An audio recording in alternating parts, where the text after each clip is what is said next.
Let's talk about homelessness policy that you touched on a little bit earlier, and hoping that we can clear something up. Ms. Brough, you have repeatedly said that you will stop the Hancock administration's homeless sweeps policy. Yet you also told us in a debate that you would forcibly clear encampments that are in violation of the camping ban. Can you explain the difference between not sweeping encampments, but forcibly clearing them? Yeah, sorry. I think what I'm trying to say is I'll move people to safer locations. Against their will? No, in this case, it would be using outreach workers and support. We know, and this is so clear from the experience of the service providers throughout our region, but moving people when you can take your pets and your partner and your family, to keeping people who have formed community living on the street, we know they'll voluntarily get to safer locations and we'll have huge success. And what you will see me do is use outreach workers to get people to safer locations. This is the place where if you won't go and we have a safer site and I think your life is at risk, I will use the law to protect you. And I'll do everything I can to make sure I'm not adding to the burden you face in your life. From making sure we do like what we did with drug court in the 90s, where we defer sentence, we defer judgment. But the whole point is to try to save someone's life and get them the help they need. A short follow-up. That law has been on the books in Denver, is rarely used, again, because it's considered a last resort, and also because the thought is that that would get the city sued into oblivion over constitutional issues. You've got legal folks telling you you're on solid ground to arrest people for that? Again, to arrest people for simply violating the urban camping ban and not following your order to take shelter or resources. Again, this is going to be in those rare situations when I think their life is in danger, and yes, I think we can do it legally. And we're not going to do anything that isn't legal. Thank you. Mr. Johnston, you've also said you'll forcibly clear encampments. The Hancock administration is doing that now, so what evidence do you see that it's an effective strategy worth continuing?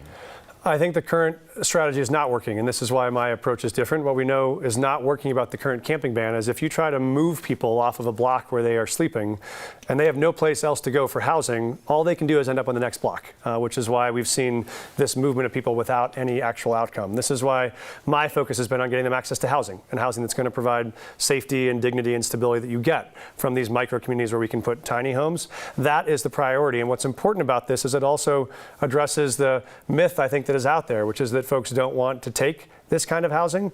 What we know is many people may not want to go to a shelter because shelters can be dangerous, you can be unprotected, your stuff can get stolen. If we're offering units that actually offer heat and air conditioning, access to kitchens and bathrooms and showers, and safe locked door where you can store your stuff, we know overwhelmingly people who are unhoused will move to those sites. The reason why I've said I wouldn't rule out the use of it is there are occasional times where you have real health and safety risks. You have open propane tanks, or you have potentially contaminated needles, and you need to be able to make those decisions. There's a much different way to do that, which is by partnering with people, having conversations, and more importantly, finding safe places for them to go to, which is where you could allow them to move. Just a quick follow-up. In the short term, before the first tiny home is built, where are they going? So obviously, I think what will start on day one, if I'm elected, is the conversation with communities about where we can open these micro-community sites. Those include sites for tiny homes. Those can include converted hotels. Those can include outdoor spaces that are short-term. And as soon as we can site those, we can start moving people aggressively to those. And that's where we'll focus all of our energy. If we focus the energy on standing up that scale of housing across the city, which I think is what has not been done, then you have a capacity to actually not have to force people to move, to allow people to move to the kind of shelter that they want if we could offer it to them. A quick follow-up on that, on your tiny home plan that you've talked so much about. You're talking about 10 to 20 sites around the city. I assume you're not guessing. I assume that your team has scouted them. You know that they're there. Do voters deserve to know where these tiny home villages will be located before they vote in this race? And then also, current zoning only allows them to be there for 4 years, and then they have to move for at least another 4 years. Mm-hmm. Would you look to change that with the help of City Council, or are you anticipating these 10 to 20 sites moving around every 4 years? So first thing is, we do know that there are sites available. We have not selected the sites because I believe that the residents of the city ought to be able to be a part of that conversation. And so that's what we would enter into, is to say, here are the sites we have available. What do you as a neighborhood community believe is the right one of these sites to choose? And that conversation is what we would do up front. I think 4 years is still a long time horizon. It's better than what they had previously, where they had to move every year or potentially every 6 months. And so that provides for the stability to allow people to get into that housing. And usually they only need to be there 6 to 9 months to get back up on their feet, get treatment, get job training, get a job, make the first couple couple of paychecks and now be able to find the housing you can move into. So I think that 4 years that the City Council has provided is going to provide us a lot of stability. If we needed to, we could make it more permanent, but I think that 4 years is a good window. Thank you. Mr. Johnston, you're pledging to do in 4 years what no major American city has ever done in any time frame to end homelessness. I just want to know which homeless advocates and experts are telling you that your 4-year plan will accomplish that.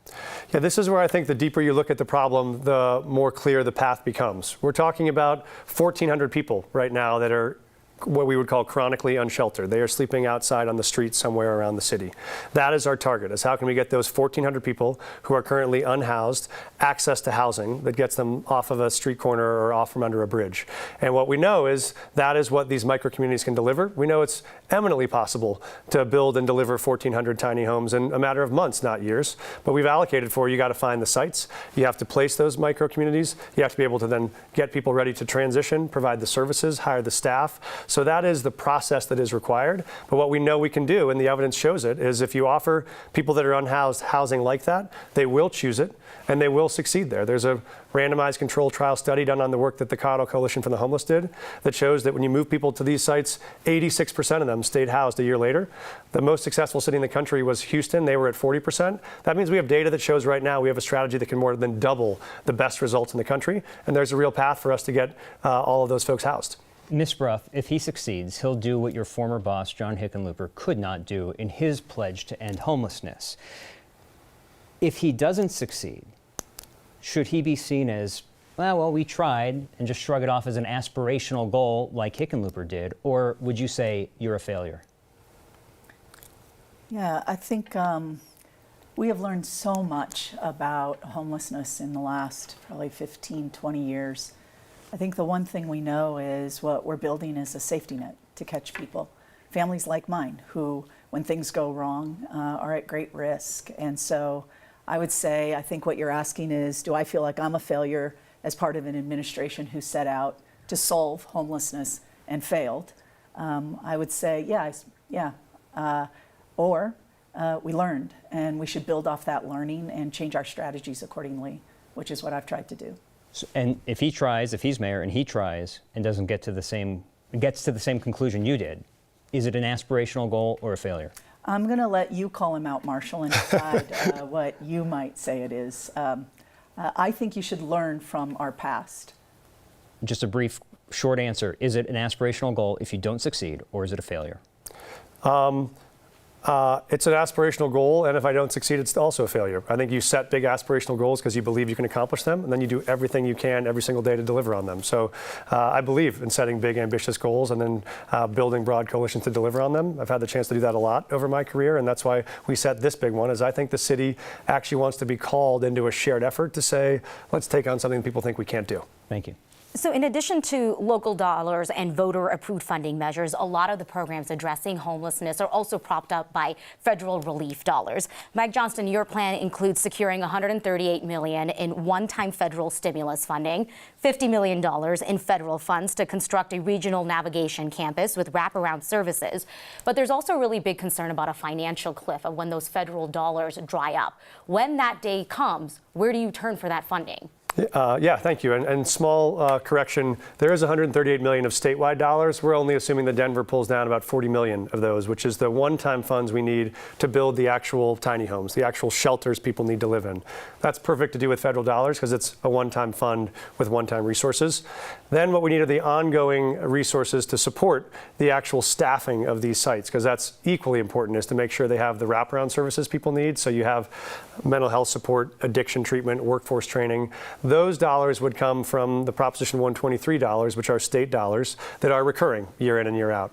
Obviously, we still have a great deal of city dollars, about 150 million or so that are used that include homeless targets. And so that base is there. But I think the one-time funds come to build the units, and then these state dollars come in an ongoing way to support the staffing of those sites.